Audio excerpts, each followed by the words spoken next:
Hello, guys. Hello. So, we kind of sprung this on you guys last minute, but I have a new show. So I am still going to be doing Mischief's Pillow Talk. That'll be happening still. But this is a new show that is going to be called Mystery Hour.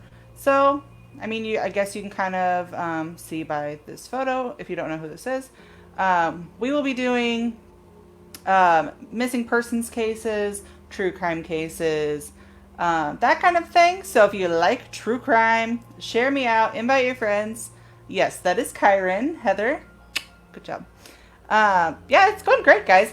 But yeah, if you could share to your groups, invite your friends. I'm going to share to a few, and then we will get started. How is everybody doing this Wednesday evening? Also, if there's any cases that you guys want me to cover in the future, please send me a message. I'm more than happy to check them out. The reason why I want to do true crime is I love true crime personally. I just kind of like that thing. I'm weird. But with our platforms, we can do a lot of good. Kyron is still missing. And you never know. You never know who hasn't seen this story before, or, maybe they've seen something and they can come forward with that information. So it's always good to keep talking about it. Hi, Nick. Hi, Jeremiah. Hello, Josh. Yeah, if you guys could share this out for me, share to your groups, invite your friends. Down below is the number to call if you have any tips or information. Anything like that. Anything like that. I'm just sharing to a few more, and then I will start talking. So, yes, Heather, it's been an ongoing investigation with this case for sure. Thanks, Karen. Yeah, I thought I would do some good with our platform, for sure. I'm just sharing to a last few groups, and then we will get rocking and rolling. Like I said before, I will be doing like popular cases, not so widely known cases. Pretty much anything I can. It will mostly be underground cases, only because the popular ones always get the light. You know what I'm saying? All right, so cool. So I've got it shared out now. If everybody could keep sharing to your groups for me, I would sincerely appreciate it. Hi, Megan. Yes. So there's a few reasons why I chose this case to be my first case. As a little girl, I used to watch like 48 Hours, at midnight. And that's what I would go to sleep to because I'm strange. But, yeah, so this was on... I can't remember what show I was watching, but it was on a show that I watched as a little child. I will kind of get into the case here in just a second. But Kyron has been missing for 10 years. The 10-year anniversary was June 4th, I believe. Yes, June 4th, 2010. So he's been missing for 10 years. The chances of him being alive at this point are probably slim to none. But if you're a parent, or even if you have nieces and nephews, if you had a family member missing, you would definitely, even if it's been 10 years, you would want to find their bodies and get some closure. You know what I mean? So, hi, Todd. So I do have notes. Lots and lots of notes. So if I glance down, it's because I'm reading my notes and I'm making sure that the story is all put together. So, yeah. So this beautiful little guy is Kyron Horman. He was born September 9th, 2002 to Desiree Young and Kane Horman. So we're going to kind of talk about their home life and that kind of thing. Yes, hit the hearts. Yes, it's been 10 years. He was kidnapped in 2010. Thank you so much. So Desiree and Kane had a very rocky relationship from the beginning. They were divorced when Desiree was about 8 months pregnant with Kyron. So they didn't even make it through the pregnancy before the divorce came. So they divorced, 8 months pregnant, but they did have shared custody up until like 2004. So when Kyron was about 2 years old, Desiree was diagnosed with kidney failure and she had to move to Canada to get treatment. So she was not able to take care of her two children at the time, Kyron and another child. So, and they both had different dads. So when she moved to get treatment, she had to release her custody of those two children to their dads. So I'm good. Hello, everybody. Yes, keep sharing for me, please. So she still did remain an active part of Kyron's upbringing. So even though she was in Canada getting treatment, she did move closer eventually and was active in his upbringing. So it wasn't like she like moved and wasn't a part of it anymore. She just still lived, a few hours away to get treatment and that kind of thing. Yes. So in that time, Kane still has to work. So now he's got a young 2-year-old Kyron. He still has to work to bring in money. So he hires a live-in nanny. Okay, so he hires a live-in nanny named Terry. I'm trying to remember. Terry Moulton. So he hires Terry Moulton to be a live-in nanny. The thing is, though, he was having an affair with Terry while he was still married to Desiree. So, they re-sparked their love and got married. They got married in 2007. And in 2008, they had a daughter. So the stepmom and the dad had a daughter. So the nanny is now the stepmom, for those of you that aren't following along. Very weird. Anyway, so they got married, had another baby. They had a baby girl named Kiara. So now they have Kyron and Kiara. So the day that Kyron went missing was June 4th, 2010. So if you guys look at the calendar, that was 10 years and a month ago. Crazy, right? You would think that it would be solved by now. But it has been very, very difficult to find him. They haven't not found him. Or, who has done this. But you guys will kind of have an idea who it is before the end. But, so, this is kind of how that day went. So, June 4th just happened to also be, thanks Josh, also happened to be science fair day at school. So, Terry, which is Kyron's stepmother, drove him to school early, like before school started, to show her his project that he did on tree frogs. So I'm about to pull up that picture maybe right now. Hang tight. But yeah, so there was a science fair and Terry brought him early so that she could, show him.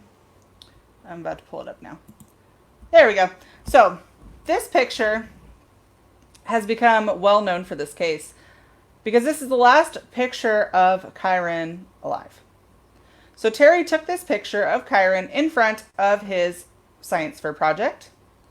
I also find it weird that he's wearing a CSI shirt, but that's just me. So she took that picture and, like I said, this is before school started. So Terry brought the truck to take his project home or something. And Kyron was like, no, I have to, show this all day. So what's up, Lynn? Thank you. But yeah, so Terry stated that she had left the school around 8:45 a.m. and that is when she last saw Kyron walking down the hall to his first class.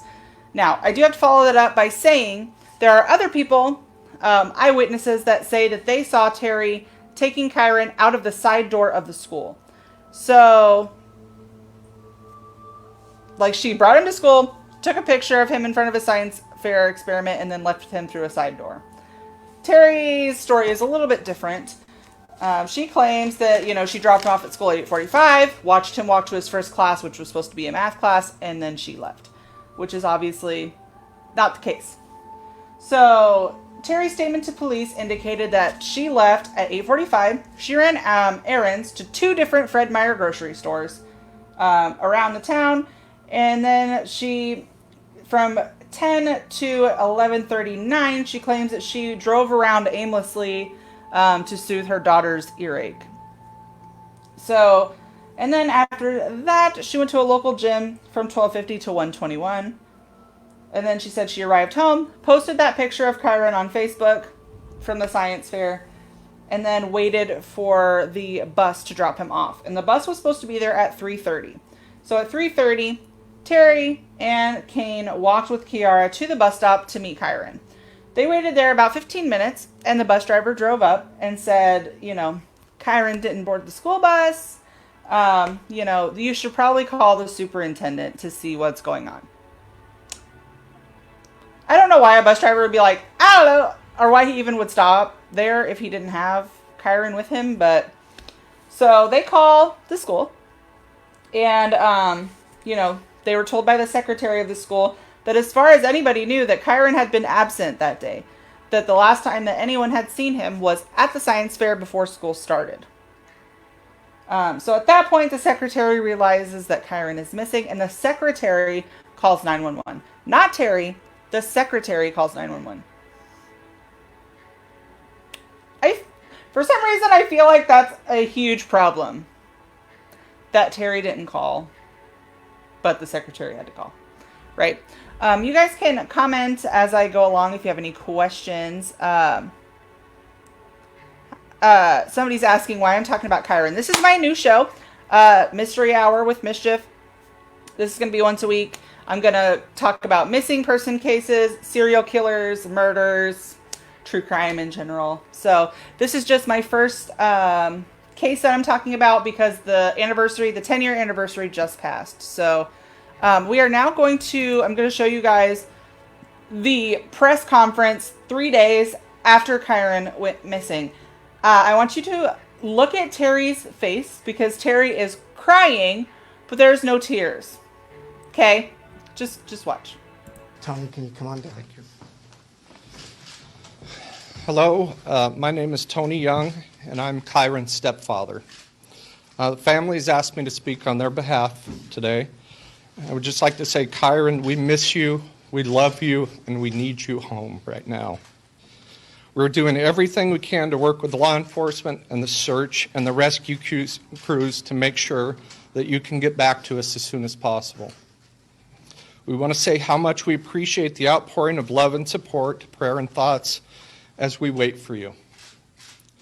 Your school friends and families, the teachers, the staff at your school, and the community as a whole have shown how much impact one little boy's smile can have on a community. You mean everything to us, and until you come home, this family is not complete. Please, Kyron, keep up the hope. We believe in you, and we know you will be back with us soon. I'd like to now introduce Kyron's father, Kyron Horman.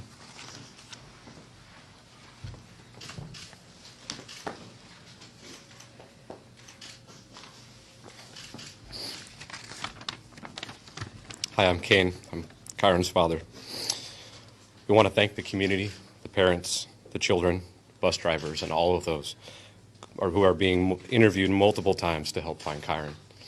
Thank you. We as the family know how difficult and stressful this is, but your memories and statements can help us find Kyron. We will never be able to thank you enough for that help. Finally, we would like to thank the media.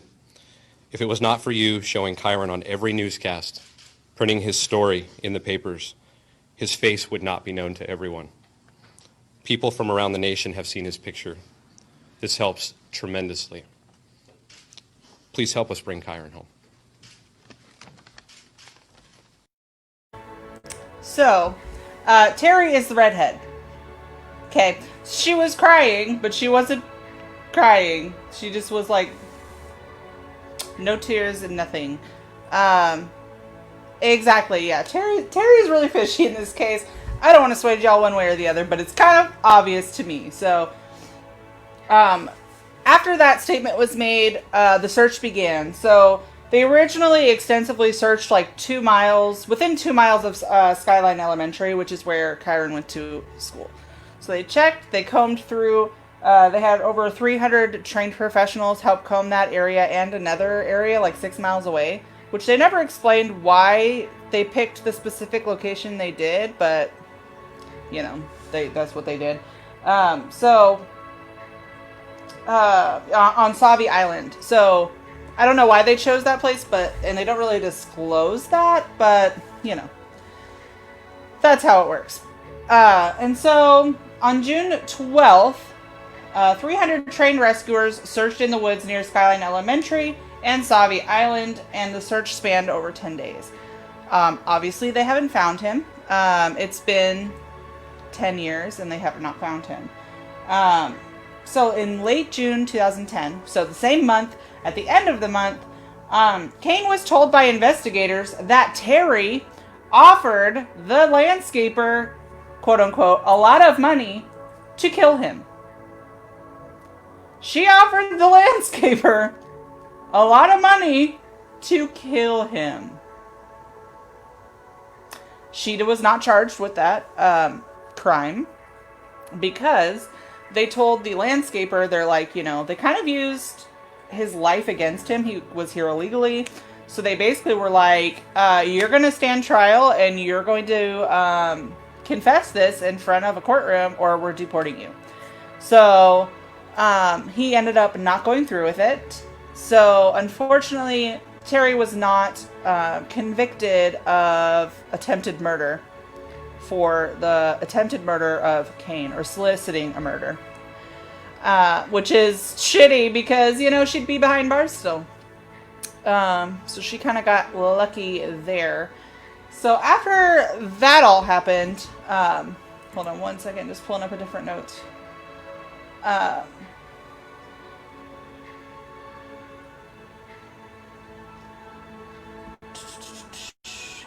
So Terry tried to say, like, she thought she saw a truck, and this truck took Kyron, but she was just trying to save her own ass, basically. So, yeah, so basically she did not get charged with anything for that. And then on June 1st, 2012, Desiree Young, which is Kyron's mom, filed a civil lawsuit against Terry, claiming that she was responsible for the disappearance of Kyron. The lawsuit attempted to prove that Terry had kidnapped Kyron on the day he disappeared. She was asking for $10 million in damages from Terry, and a federal court judge denied the motion by Terry to delay the lawsuit. Right after this lawsuit, Terry tried not once, but twice to change her name in a court of law, and the judge basically was like, haha, fuck you. No, I'm not doing that. So, Kane also testified at that lawsuit about, you know, him fearing for his life, and that she was, you know, trying to hire a hitman to kill him, but, you know. So, let's see. So then after this, Terry appears as a guest on Dr. Phil in 2016. Which she basically tells Dr. Phil, like, I was advised from the beginning by law enforcement and by my husband and by my attorneys not to say anything. You know, I've always wanted to say something. I've asked multiple times to speak out and was told I wasn't allowed. She denied having any involvement in Kyron's disappearance, obviously, because she's trying to cover her ass. And he was undressed, you know, let's see. She also stated her belief that he was kidnapped, saying there was a man in a pickup truck parked on the highway at the 7-Eleven, which was not near the school. He was acting strangely, and he asked one of the employees where the nearest school was. So how the hell would she know that? How would she know that? She wouldn't. But yeah, so she tried to get her name changed twice. Like I said, not once, but twice. She tried to get her name changed. Judge said no. So after she went on Dr. Phil, and was like, you know, I took 3 polygraph tests. I failed one, walked out of the other 2. Why? Why did you walk out of the other 2? She failed the first one. So the first one that she sat through and took, it was like an hour long, and she failed. Like, straight up failed the polygraph test.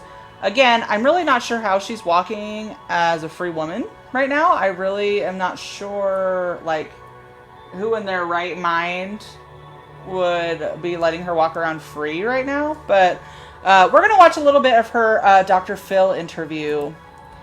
Just a little smidgen of it. Here we go. Terry Horman, Kyron's stepmother, was the last known person to see the second grader on June 4th. I believe that Terry Horman knows where Kyron is. Stepmom Terry Horman remains at the center of the investigation. Now, Kane Horman has filed for divorce and also slapped Terry with a restraining order. She talked about failing polygraphs. The story to her and the story to me in multiple different occasions didn't line up. Is Terry a drinker? I believe that she was, yes. Did she get a DUI? I believe it was a DUI and also child endangerment. Her son was in the back seat. She put down in writing that her and Kane were up until 3 in the morning fighting about their marital problems, that she had told him she was done with it all, that she was moving back to Roseburg, they were getting a divorce, and it was going to be Friday, the day that Kyron went missing. So you think that she might have done something to Kyron to hurt Kane? Yes, definitely. What do you say to that? There is no email or writing. I don't even know what she's. Wow. No. So much to address in that. First of all, there was something written. I don't know what she's talking about written, because Kane and I did not have a fight the night before. So you two were not on the brink of divorce? We had issues, but we weren't fighting. We didn't fight. It was discussions, maybe heated discussions, but we didn't have screaming, yelling matches of any kind. But of course, people are going to have, not see eye to eye in a marriage. But was the marriage unwinding at this point? Was the marriage in trouble? I wasn't happy. Yeah. You were unhappy. I wasn't happy. And did he know that? I had told him as much, but he's not very good at listening sometimes. Because I've seen footage and all of the press asking you about that, and you're saying, no, everything's fine, that's all a rumor. I was told to. I was told by law enforcement when that particular thing they told me, if you get caught by the media for any reason, if they come on you and you're not expecting it, just whatever you can make up at the time. Just make sure, just tell them everything's fine if they ask. That's what I was told to say. But you lied to the media. Yes. In that case, yes, because I was told to. So some cop tells you to lie about your status, and you say, okay. Some cop tells you don't go and talk about finding your son, and you say, okay. I don't understand that. It would seem to me, if your son is missing, absolute transparency would be your number one tool in finding that child. Transparency and getting out there and putting the word out there, transparency and saying, I don't want any drama, I don't want any mystery, I'm going to tell you the truth about anything and everything, but instead you don't speak out, and when you're asked questions about the status, you lie about it. That doesn't, I don't understand that. And if you did follow that advice, why are you speaking out now? Because he needs to be found. We need to be found then. Yes. I was told not. I was following orders. I'm doing what I'm told to do because I want him found. They're saying do it a certain way.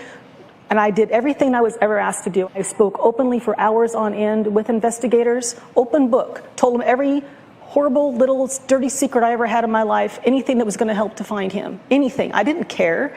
But I could see how if somebody's not on the inside of what's going on, how they could see it a different way. But I did everything I was supposed to do, and it still wasn't good enough. And everything gets twisted and turned, and it became this just this attack against me instead of the focus of being him. After I retained an attorney, then I was told not to talk, and I asked him to talk for me, and he wouldn't. I've worked with law enforcement a lot, and I've heard them say to principals involved in a case, don't talk to the media. I've never heard them say, tell them a flat out lie about your status. That's I've exactly never right. heard that. They ask you about your marital status, lie. They said if you get caught off guard, you say whatever you need to get them to get out of your space.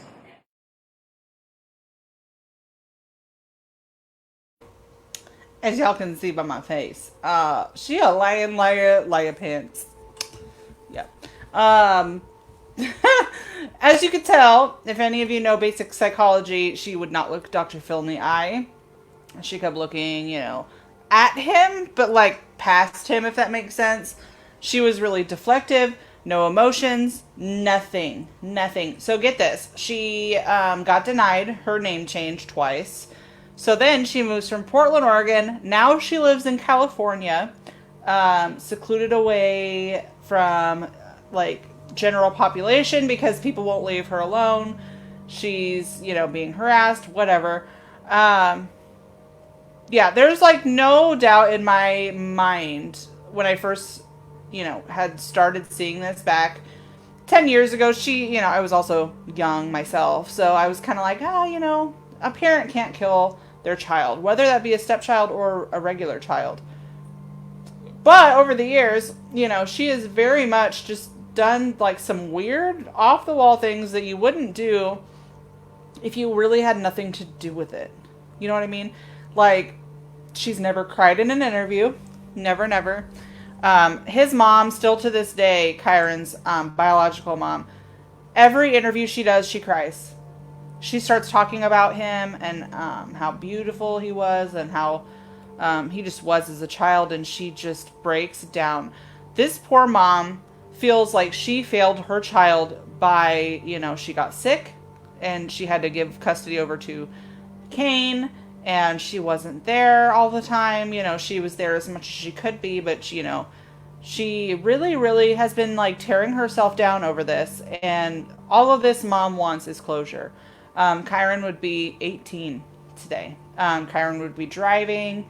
He would be going off to college. Everything that got taken away from him because of somebody's selfish actions. I love true crime myself. That's why I decided to start this show. Is I absolutely love true crime, and like I said, I have a platform with a voice. So, some of you may have never seen this case before. And if you haven't, now you can spend some time researching on your own and kind of watching some interviews and stuff, and maybe calculate your own opinion about what you think happened. And, you may know something. You may have seen him before, anything like that. I do have an age progression picture that I can show you guys. They did... here's his missing poster. He's male, white, brown hair, blue eyes. Obviously, he's not wearing what he was wearing when he was missing. But on the right-hand side, there are age progression pictures for 18 years old. So, if you think you know anything, tips, the tip line is down below. So if you know anything, you can go there. There's also multiple Kyron is Missing Facebook page groups that you can go in where they kind of talk about way in depth. Desiree is in those, his mom, and she talks all the time in there to everybody that can listen. She's always been an advocate for Kyron, and I really hope that he is found at some point. Yeah, she's definitely guilty for sure. I think that she wanted to hurt Kane, and the best way for her to do that was through Kyron, unfortunately. That's the way it goes. So the last 5 minutes, I'm going to allow for some questions. So if you have any questions, either about this case or any questions in general that I can answer for you. And like I said before, if you have a case that you feel like needs to be brought up to the light, you can send me a message on the Scoops and Mischief page or the Hellfire Radio page, and I'll be more than happy to look it over and write it down so I can eventually do it. I think next week I'm going to do John Wayne Gacy, I believe. I'm going to do like a really popular case. I I did a kind of an underground case this week. If you guys like this show, if you kind of like the true crime thing, push the heart button. Let me know that you like it.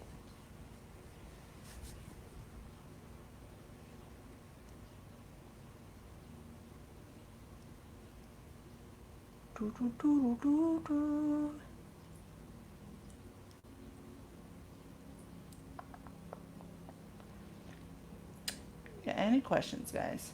So this show will normally be between 30 minutes and an hour. We're about 32 minutes, so we're past the mark I wanted to be at. But yeah, it'll be a 30 to 45 minute to an hour show. Anywhere kind of in there, depending on how much information on the case there is. Unfortunately, with this case, I don't know. It keeps just getting shut down. Like I said, they searched forever and ever and ever. Didn't find him. Tried to sue Terry for plotting to kill Kane. Nothing happened there. She got, she squeezed by that. There's just not a whole lot of meat to this case, unfortunately. And I just watched a interview with Kyron's mom from recently. And she said when they started this investigation, they felt like, they had thousands of acres of forest to look through. And she feels like we're now in a 100-acre radius of, she feels like that we're close to finding him, hopefully.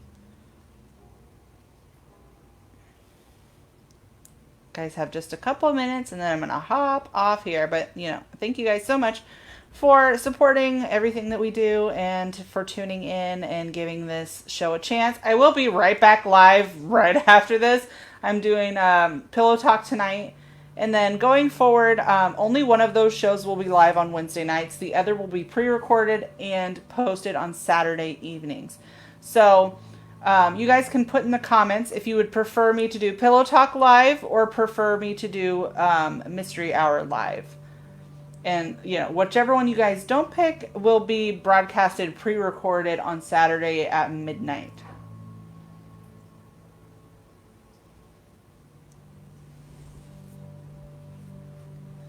Just waiting to see if any things come in.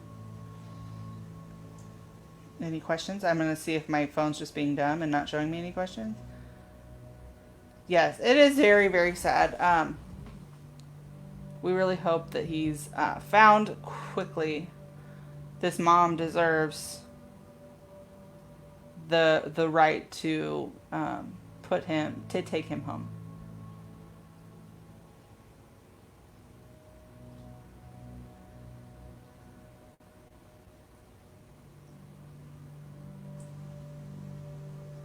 Yeah, it's just not showing me comments. Okay, gotcha.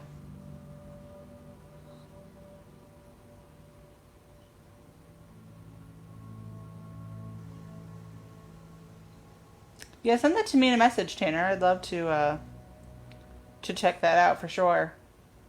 I'm gonna go over to Scoops of Mischief and see, because it's not showing me your comments. So I'm just making sure I didn't miss any what you call it.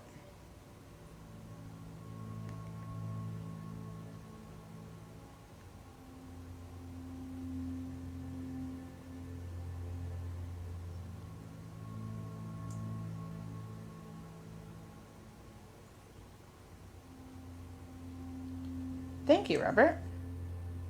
But yeah, so I don't see any other questions right now. But if you have a question for me, my inbox is always open. Scoops of Mischief or Hellfire Radio. Scoops of Mischief will probably get you a faster response only because everybody's in the Hellfire inbox, if that makes sense. But Scoops of Mischief is directly to me. So if you have any questions, want to recommend a case for me to review, anything like that, questions, comments, concerns, I am always open for whatever you need. Thanks you guys for tuning in, and watch the outro for me, okay? Bye, guys. Remember me,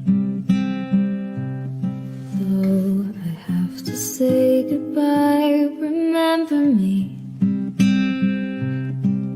don't let it make you cry. For even if I'm far away, I'll hold you in my heart. I sing a secret song to you. remember me. Though I have to travel far, remember me. Each time you hear